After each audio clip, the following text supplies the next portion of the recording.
Refractive index क्या होता है? हर मटेरियल के रिफ्रैक्टिव इंडेक्स की वैल्यू अलग होती है। वो क्या होता है रिफ्रैक्टिव इंडेक्स? एंगल आई और एंगल आर का साइन की का रेशो होता है। या दूसरे लफ्ज़ों में speed of light in air या स्पीड ऑफ लाइट उस मीडियम में, डेंसर मीडियम में। एयर में, रेयर मीडियम में लाइट की स्पीड निकाल लो, और डेंसर मीडियम में, आप डेंसर मीडियम वाला पानी लिया, वाटर लिया, तो वाटर में स्पीड ऑफ लाइट मालूम कर लो और स्पीड ऑफ लाइट एयर में मालूम कर लो, दोनों में निकालो तो वाटर का रिफ्रैक्टिव इंडेक्स वैल्यू निकल कर आ जाएगी। किसी भी कैप में हम निकाल सकते हैं। अगर हमने वाटर की जगह अगर हमने ग्लिसरीन लिया हुआ, ग्लिसरीन भी लिक्विड है ना, अगर वाटर की जगह में ग्लिसरीन लिया हुआ, अब लाइट रे अगर ग्लिसरीन के ऊपर पड़ेगी तो क्या हो जाएगा? लाइट रे वो भी दूसरे के अंदर चली जाएगी। ग्लिसरीन की अगर ग्लिसरीन की बोतल खुली भी है, लाइट रे उसके ऊपर पड़ रही है तो लाइट रे अंदर चली जाएगी ना। तो अगर आप ग्लिसरीन का आपको रिफ्रैक्टिव इंडेक्स की वैल्यू निकालनी है, क्या निकालेंगे? Speed of light in air, आपको तो पता ही है कितनी होती है, divided by speed of light in denser medium. यानी ग्लिसरीन के अंदर लाइट रे जिस स्पीड से जा रही है उसकी स्पीड आपको मालूम करनी है। और वो आपको बता दी जाए तो आपको रिफ्रैक्टिव इंडेक्स ग्लिसरीन का पता चल जाएगा। तो ये हर मटेरियल, ये तमाम कौन से हर मटेरियल का रिफ्रैक्टिव इंडेक्स की वैल्यू दी गई है। वैक्यूम की इतनी होती है, वाटर की इतनी होती है, एयर की इतनी होती है, ठीक है, रिफ्रैक्टिव इंडेक्स की वैल्यू होती है। डायमंड की रिफ्रैक्टिव इंडेक्स की वैल्यू सबसे ज़्यादा होती है, 2.8 सबसे ज़्यादा किसकी? डायमंड की रिफ्रैक्टिव इंडेक्स की वैल्यू है। ठीक है, अब हम पढ़ें total internal reflection. Total internal reflection ये क्या चीज़ होती है?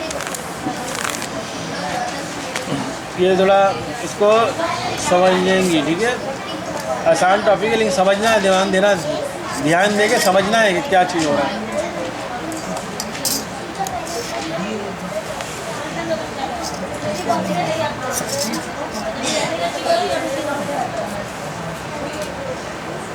ठीक है, टोटल इंटरनल रिफ्लेक्शन क्या होता है? वी नंबर 1 पहला पॉइंट ये, we know that when a light ray traveling from optically denser medium to rear medium it will bend away from the normal। पहला पॉइंट ये बोल रहा है कि जब लाइट रे डेंसर मीडियम से, देखें ये कि मीडियम आपको दिया हुआ है, ऊपर क्या है? एयर है, ये और ये क्या? वाटर है, ठीक है, ये वाटर है और ये एयर है। लाइट का सोर्स यहाँ पर है, ठीक है। पहला पॉइंट ये है कि लाइट है travelling from optical denser medium से रियर मीडियम में जाती है, अवे फ्रॉम द नॉर्मल।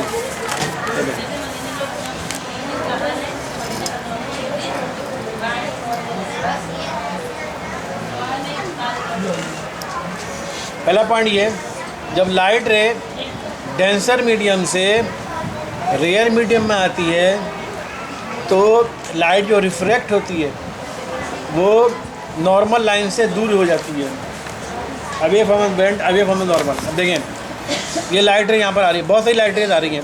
एक लाइट रे यूँ जा रही है, एक लाइट रे यूँ जा रही है, एक लाइट रे यूँ हवा पानी से सीधा जा रही है, फिर एयर में चली जाती है। ये डेंसर मीडियम है, यहाँ हवा रियर मीडियम है। एक लाइट रे यूँ आ रही है, पानी से इधर से जा रही है और फिर हवा में जाकर यूँ मुड़ जाती है। एक ही लाइट रे यूँ आ रही है, पानी से इधर आ रही है, फिर हवा में जाकर यूँ चली जाती है। फिर एक और लाइट रे यूँ आ रही है, पानी में इधर आ रही है, बिल्कुल उसकी सतह पर, यानी सतह जो है ना पानी के ऊपर वहाँ से मुड़ रही है।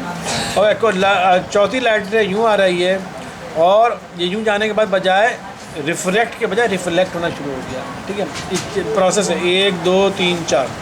पहला पॉइंट ये बोल रहा है कि जब कोई लाइट रे डेंसर मीडियम से, डेंसर मीडियम, अभी हम इसकी बात नहीं करें, ये डेंसर मीडियम से लाइट रे आ रही है, ठीक है, डेंसर मीडियम से ये रियर मीडियम में आ रही है। रियर मीडियम ये एयर है, ये वाइट वाला हिस्सा एयर है पूरा, ये डार्क वाला हिस्सा ये डेंसर मीडियम वाटर का है। यहाँ पर कोई टॉर्च से कोई लाइट फेंक रहा है, ठीक है, अब लाइट की रेस की हम बात कर रहे हैं। जब लाइट डेंसर मीडियम से रियर मीडियम में आ रही है, इसको तो जाना तो यूँ चाहिए ना, यूँ बिल्कुल सीधा जाना चाहिए था, लेकिन सीधा तो नहीं जाती, क्योंकि लाइट जब भी एक मीडियम से दूसरे मीडियम में जाती है तो वो क्या होता है, रिफ्रैक्ट हो जाती है। तो लाइट रे और अगर एक ही मीडियम में होगी तो बिल्कुल स्ट्रेट जाती है। लाइट हमेशा स्ट्रेट ट्रैवल करती है, स्ट्रेट लाइन में ट्रैवल करती है। लेकिन जब मीडियम चेंज हो जाएगा एक मीडियम से दूसरे मीडियम में तो वो रिफ्रैक्ट हो जाती है, रिफ्रैक्ट, ठीक है ना।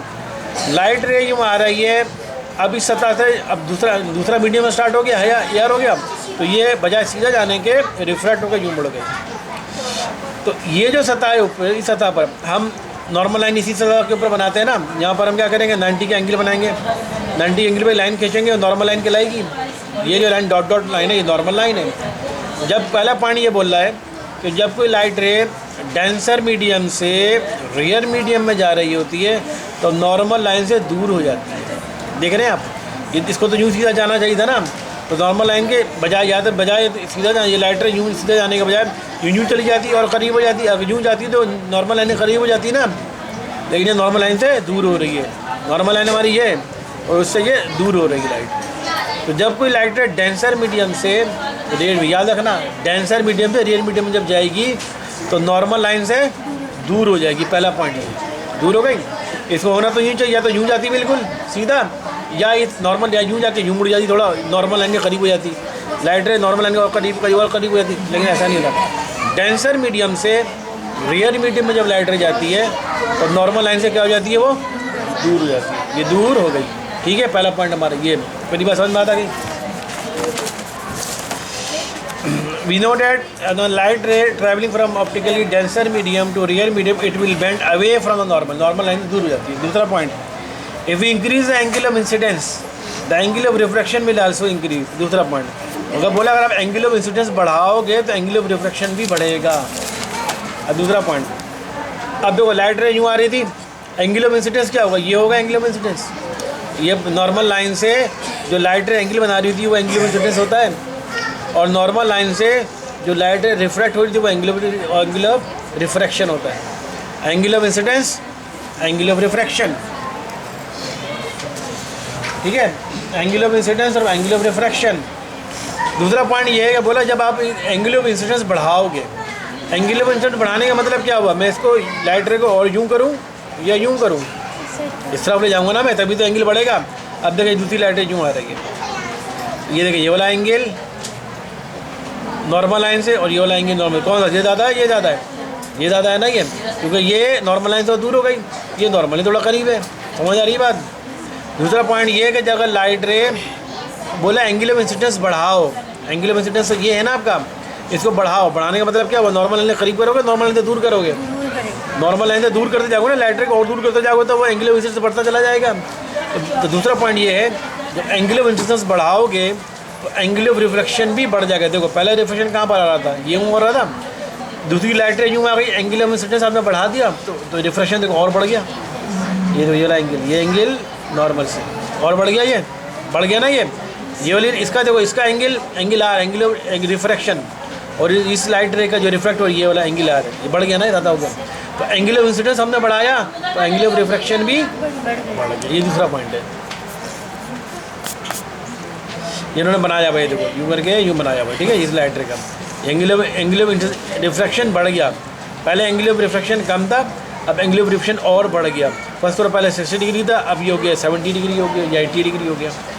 कब होगा, एंगल ऑफ इंसिडेंस अगर बढ़ाओगे तो एंगल ऑफ रिफ्रैक्शन भी बढ़ जाएगा। एंगल ऑफ इंसिडेंस बढ़ाओगे तो एंगल ऑफ रिफ्रैक्शन भी बढ़ेगा। ये दूसरा पॉइंट है, समझ आ रही है बात, ये दूसरा पॉइंट है, ठीक है। अब तीसरा point, the angle of incidence is called critical angle at which the angle of refraction in rare medium becomes 90। बोला angle of incidence critical angle कहलाएगा। अब देखो हमने क्या किया, एंगल ऑफ इंसिडेंस हमने बढ़ा दिया, पहले इतना था, नॉर्मल लाइन से इतना बना रहा था, हमने और बढ़ा के नॉर्मल लाइन से और बढ़ा दिया। अब हमने तीसरी लाइट रे आ रही है, हमने एंगल ऑफ इंसिडेंस क्या किया, और बढ़ा कर दिया, ठीक है ना, और बढ़ गया। समझ आ रही बात। ये एंगल फर्स्ट करो, पहले 30 डिग्री था, एंगल ऑफ इंसिडेंस 30 डिग्री था, फिर हमने बड़ा करके कितना कर दिया, 40 डिग्री कर दिया, फिर हमने बड़ा करके फर्स्ट करो 60 डिग्री कर दिया। एंगल ऑफ इंसिडेंस जितना बढ़ाएंगे एंगल ऑफ रिफ्रैक्शन उतना बढ़ता जाएगा। अच्छा अब बोल रहा है एंगल ऑफ इंसिडेंस, अगर आप एंगल ऑफ इंसिडेंस कितना कर दो, आपने एंगल ऑफ इंसिडेंस और बढ़ा, फर्स्ट आपने यहाँ पर कर दिया 80 कर दिया, पहले 30 डिग्री था 40 डिग्री, अब आपने एंगल ऑफ इंसिडेंस 80 डिग्री कर दिया। ये नॉर्मल आए थे, एंगल ऑफ इंसिडेंस 80 डिग्री मिसाल के तौर पर, या 70 डिग्री है मिसाल के तौर पर, एंगल ऑफ इंसिडेंस 70 डिग्री कर दिया। तो अब ये जो लाइट रे देखो ये आ रही थी तीसरी लाइट, इसको देखना गौर करना, ये लाइट रे यूँ जाना चाहिए, यूँ जाने के बजाय बल्कि क्या हो गई, बिल्कुल यूँ हो गई, सरफेस को बदल गई। तो अब ये रिफ्लेक्टेड रे है ना, आपकी नजर आ रही है रिफ्लेक्टेड डार्क की भी, ये आपकी रिफ्लेक्टेड रे है। अब ये नॉर्मल लाइन से कितना एंगल बना रही है, 90 का एंगल बना रही है। तो ये वाला एंगल ऑफ इंसिडेंस, पहला दूसरा तीसरा, ये वाला एंगल ऑफ इंसिडेंस, वो एंगल ऑफ इंसिडेंस जिस पर रिफ्रैक्टेड रे 90 एंगल बनाना शुरू कर दे, तो इस एंगल ऑफ इंसिडेंस को कहते हैं क्रिटिकल एंगल। समझ आ गई ये बात? समझ आई? वो एंगल ऑफ इंसिडेंस जिस पर रिफ्रैक्टेड रे 90 का एंगल बना ले पूरा। देखो यहाँ पर रिफ्रैक्टेड 90 का एंगल नहीं बना रही, एंगल वो नॉर्मल लाइन से 90 का एंगल नहीं बना रही। यहाँ पर भी रिफ्रैक्टेड रे नॉर्मल लाइन से 90 का एंगल पूरा नहीं बना रही, लेकिन ये रिफ्रैक्टेड रे पूरी जो है नॉर्मल लाइन से 90 का एंगल बना रही है। नॉर्मल लाइन से एंगल लेते हैं हम। अगर एंगल ऑफ रिफ्रैक्शन 90 डिग्री का हो जाए तो एंगल आई उस वक्त जो होगा वो कहलाएगा क्रिटिकल एंगल। वो एंगल आई क्रिटिकल एंगल कहलाएगा। ये है तीसरा point. The angle of incidence is called critical angle at which the angle of refraction in rare medium. Rare medium में याद रखना, डेंसर से रेयर मीडियम की बात हो रही है। रेयर मीडियम से डेंसर मीडियम की बात नहीं हो रही। हमारी लाइट रे आ कहाँ से रही है? डेंसर मीडियम से रेयर मीडियम। ये ज़रूरी है, उल्टा मत कर देना तो सब गलत हो जाएगा। डेंसर मीडियम से रेयर मीडियम जब जाएगी तो उसकी बात हो रही है। डेंसर मीडियम से रेयर मीडियम में जा रही है तो एंगल ऑफ अगबोल एंगल ऑफ इंसिडेंस, वो एंगल ऑफ इंसिडेंस जिस पर एंगल ऑफ रिफ्रैक्शन जो है वो 90 का एंगल बन जाए तो वो एंगल ऑफ इंसिडेंस कहलाता है क्रिटिकल एंगल। समझ आ गया तीसरा पॉइंट? अब चौथा, if we increase the angle of incidence from critical angle, refraction will stop and the ray come back to its own medium and obey the laws of refraction used from total internal reflection। अब देखो, हमने light रे को पहले क्या किया, थोड़ा सा हमने लाइट रे को पहले नॉर्मल लाइन कुछ एंगल बना रही थी, तो रिफ्लेक्टेड रे भी कुछ ना कुछ एंगल बना रही थी। दूसरे केस में आदि यहाँ से जाओ, मेरे पॉइंट जल्दी जाओ। दूसरे केस में हमने एंगल ऑफ इंसिडेंस हमने बढ़ा दिया तो एंगल ऑफ रिफ्रैक्शन भी बढ़ गया। हमने ये बोला कि एंगल ऑफ इंसिडेंस बढ़ाते जाओगे तो एंगल ऑफ रिफ्रैक्शन भी बढ़ता जाएगा। तीसरे केस में हमने कहा एंगल ऑफ इंसिडेंस हमने और बढ़ा दिया, इतना बढ़ा दिया कि एंगल ऑफ रिफ्रैक्शन कितना हो गया? 90 डिग्री का बन गया। तो हमने कहा ये एंगल ऑफ इंसिडेंस क्या कहलाएगा? क्रिटिकल एंगल कहलाएगा। अब हमने कहा एंगल ऑफ इंसिडेंस और बढ़ा दो। अब देखो, ये एंगल ऑफ इंसिडेंस और बढ़ा दिया हमने। एंगल ऑफ इंसिडेंस ये है ना, एंगल ऑफ इंसिडेंस ये हमने और बढ़ा दिया। अब क्या करेगा? रिफ्लेक्टेड क्या बिल्कुल 90 एंगल बना रही थी ना, अब रिफ्लेक्टेड 90 एंगल के बनने बजा अब रिफ्लेक्ट नहीं बल्कि क्या हो जाए? रिफ्लेक्शन होना शुरू हो जाएगी। एक ही मीडियम में जा रही है, एक ही मीडियम पे करा के वापस आ रही है। इसे कहते हैं रिफ्लेक्शन। रिफ्लेक्शन उसी को कहते हैं ना, एयर से आ रही है और एयर से में जब वापस जा रही है तो उसे रिफ्लेक्शन कहते हैं। और हम पढ़े रिफ्रैक्शन। रिफ्रैक्शन में क्या होता है? एक मीडियम से दूसरी मीडियम में चली जाए। तो अगर आप angle of incidence critical angle से ज़्यादा बढ़ा दो, angle of incidence critical angle से ज़्यादा बढ़ा दो तो रिफ्रैक्टेड रे क्या होगी? वो रिफ्रैक्ट नहीं होगी बल्कि क्या हो जाएगी? रिफ्लेक्ट होना शुरू हो जाएगी। उसी मीडियम में दोबारा रिफ्लेक्ट होना शुरू हो जाएगी और लॉज ऑफ रिफ्लेक्शन लगना शुरू हो जाएगा। अगर एंगल ऑफ इंसिडेंस इतना ज़्यादा हो जाए कि रिफ्रैक्टेड रे जो है वो रिफ्लेक्ट ना हो बल्कि रिफ्लेक्ट होना शुरू हो जाए तो इस फिनोमेना को कहते हैं टोटल इंटरनल रिफ्लेक्शन। समझ आई? इसको कहते हैं टोटल इंटरनल रिफ्लेक्शन। समझ आ गई बात? है ये पॉइंट। तो क्रिटिकल एंगल क्या है? क्रिटिकल रिफ्लेक्शन क्या है? ठीक है, ये अब जब याद करेंगे ये वाला टॉपिक, ये जब याद करेंगे तो डायग्राम के साथ पूरा बनाना होगा एग्जैक्ट।